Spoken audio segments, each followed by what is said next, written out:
এটা হাদিস শরীফে রাসূলুল্লাহ বারবারই বলেছেন যে কোন পাপের মানত পালন করতে হবে না। কাজেই যে মানত ইবাদত, রোজা, সালাত, সিয়াম বা কোন নেক আমল, কুরবানি জবাই, আর যে মানত হয় যে আমি মাজারে টাকা দেব অথবা মাজারে দরগায় সিন্নি দিয়ে দেব অথবা কোন যেটা শরীয়তে না জায়েজ হারাম, যেটা শিরক বা বিদআত, এইরকম কোন কিছু মানত করলে এই মানতই হবে না, কারণ পাপের মানত হয় না, এটা আল্লাহর কাছে মানত হিসেবে গণ্য হয় না। যেমন একজন বলল আমি একটা কাজ করলে মদ খাবো। একজন দর্শক আছেন। জি, ওয়ালাইকুম আসসালাম ওয়া রাহমাতুল্লাহ। ভাইয়া আমি চান্দাকুনাপাড়া থেকে বলছি। জি ভাইয়া বলুন। আমার জানার বিষয় ছিল, আমরা তো সালাত কেউ 9 রাকাত পড়ি, কেউ 10 রাকাত পড়ি, কেউ 15 রাকাত পড়ি। জি, তা আসলে আমরা কত রাকাত পড়া উচিত? আর আমার জানার বিষয় ছিল যে আমি কসরের নামাজ কি আমি বাবার বাড়িতে যাই কসরের নামাজ কিভাবে পড়বো, বা নামাজটা বিস্তারিত যদি বলতেন তাহলে ভালো হতো। জি, অনেক ধন্যবাদ, আমরা জানবো। অনেক ধন্যবাদ, করতে পারবো। অনেক অনেক ধন্যবাদ, আমরা জানবো ইনশাআল্লাহ তাআলা। মোহতারাম, আপনার কাছে এবার আমরা জানতে চাচ্ছিলাম, আমাদের এক ভাই জিজ্ঞেস করেছিলেন যে কয়েকটি ভাগের কথা তিনি বলেছেন যে মুসলমানের মধ্যে, তো আহলে হাদিস ভাইদের কথা বললেন যে তাদের বই তার হাতে এসছে এবং সেখানে তিনি দেখেছেন যে যারা সুন্নি আছেন তাদের কিছু আমল তুলে ধরা হয়েছে ভুল হিসাবে। এ ব্যাপারে একটু জানতে চাচ্ছি। জি ভাই, আসলে দুর্ভাগ্য যে আমরা মুসলমানরা দলে দলে বিভক্ত হয়েছি, এটা আল্লাহর গজবের আলামত। আল্লাহ কোরআন কারিমে বলেছেন আল্লাযীনা ফাররাকু দীনাহুম ওয়া কানু শিয়াআন লাস্তা মিনহুম ফি শাই, যারা তাদের দিনটাকে ভাগ ভাগ করেছে এবং নিজেরা গ্রুপ গ্রুপ দল দল হয়েছে, হে রাসূল আপনার সাথে তাদের কোনো সম্পর্ক নেই। আসলে আমরা সেই পর্যায়ে চলে গেছি। আসলে ইসলামের তো দল একটাই, আমরা মুসলমান, আমরা এক দলের মানুষ, তবে মতভেদ থাকতে পারে। যেমন রাজনৈতিক বা আওয়ামী লীগের এক আওয়ামী লীগ, এক বিএনপির লোকের ভিতরে কত মতভেদ আছে, কিন্তু তারা জানে সবাই আমরা আওয়ামী লীগ, আসলে আমরা সবাই বিএনপি। কেন আমরা এটা বুঝি না যে আমরা সবাই মুসলমান, মতভেদ থাকতে পারে, এই পর্যায়ে অন্তত যাওয়া আমাদের খুব দরকার ছিল। দ্বিতীয় কথা যেটা বলছেন আহলে হাদিস ভাইদের ব্যাপারে, আমি যতটুকু জানি তাদের সাথে আমাদের আহলুস সুন্নাত ওয়াল জামাত বলেন, হানাফি বলেন, এদের পার্থক্য কোনো আকীদাই নয়।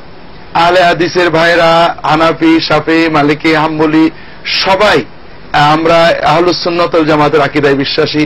এবং এ ব্যাপারে ইমাম আবু হানিফা রাহমাতুল্লাহ আলাইহি এবং তার মাযহাবের আকীদা বর্ণনা করে ইমাম তাহাবী রাহমাতুল্লাহ আলাইহি যে আকীদার বই লিখেছেন, হাযা আকীদাতু আহলি সুন্নাত ওয়াল জামাআহ আলা মাযহাবিল ইমাম আবু হানিফা নাম দিয়ে, আবু হানিফা এবং আবু ইউসুফ মুহাম্মদের মাযহাব অনুসারে আহলুস সুন্নাতের আকীদা। আহলে হাদিস ভাইরাও এই আকীদায় বিশ্বাস করেন এবং চার মাযহাবের লোকে এই আকীদায় বিশ্বাস করে। কাজে আমরা সবাই এক, আকীদায় এক, বিশ্বাসে এক। কর্মের ক্ষেত্রে কিছু মতভেদ আছে, সেটা হলো এটা থাকবেই, সাহাবীদের যুগে ছিল। হয়তো আমরা নামাজে রফাদাইন একবার করি, তারা বারবার করেন, হয়তো জোরে আমিন, আস্তে আমিন, এগুলো সাহাবীদের যুগ থেকেই মতভেদ ছিল। আহলে হাদিস ভাইদের প্রতি আমাদের অনুরোধ হলো যে আমরা দলগত না, হানাফিরা খারাপ, হানাফিরা বেদাত করে, হানাফিদের ভিতর বেদাত বেশি, এই ধরনের কথাগুলো নিঃসন্দেহে ভুল কথা, বাজে কথা। আমাদেরকে একজন বলছে যে হানাফিদের ভিতর বেদাত খুব বেশি সৌদি আরবে। তখন আমরা তাকে প্রশ্ন করলাম যে মুহাম্মদ ইবনে আব্দুল ওয়াহাব রাহিমাহুল্লাহ যখন সৌদি আরবে আসলেন তখন সৌদিরা নিশ্চয় হানাফি ছিল? বলে না না, তারা হাম্বলি ছিল। তাহলে তাদের ভিতরে তো বেদাত ছিল কেন? কাজেই বেদাতের সম্পর্ক মাযহাবের সাথে নয়, বেদাতের সম্পর্ক মানুষের অজ্ঞতার সাথে।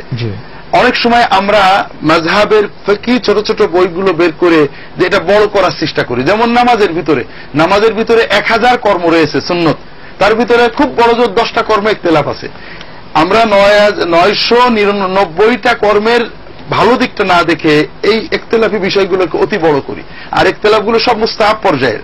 এই জন্য যারা সমালোচনা করবেন তাদেরও এ ব্যাপারে আন্তরিক হতে হবে যে আমরা মুসলমান ভাইদের সংশোধন চাই, শত্রুতা দলাদলি চাই না। আবার আমরা যারা নিজেদেরকে হানাফি বলছি অথবা সুন্নি বলছি, আমাদের বুঝতে হবে আমরা সুন্নি মানে কি, রাসূলুল্লাহ সাল্লাল্লাহু আলাইহি ওয়াসাল্লামের সুন্নত চাই। তাহলে রাফুল ইয়াদাইন নবীজির সুন্নত, জোরে আমিন বলা নবীজির সুন্নত, অন্যান্য সুন্নত, ঠিক আছে, আরো একটা সুন্নত আছে, তবে এটাও সুন্নত, অগণিত সাহাবী করেছেন। আমরা সুন্নতকে ঘৃণা করার পরে সুন্নি থাকি কি করে?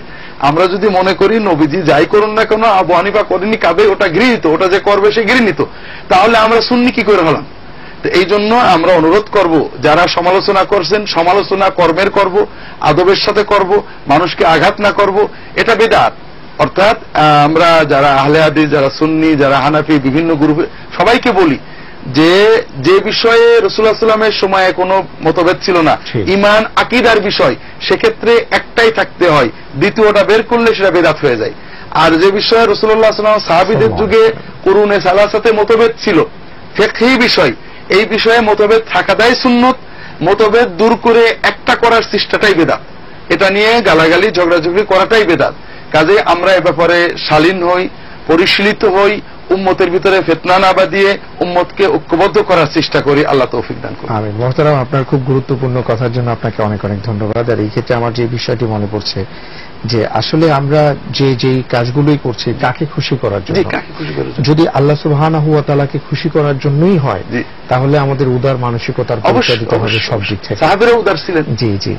তো অনেক ধন্যবাদ মুহতারাম। আমাদের হাতে সময় নেই, আজকে বিদায় নিতে হচ্ছে। আমাদের সামনে যে প্রশ্নটি ছিল আমরা ভবিষ্যতে জানবো ইনশাআল্লাহ তাআলা। আজ এই পর্যন্তই। জাযাকাল্লাহু খাইরান।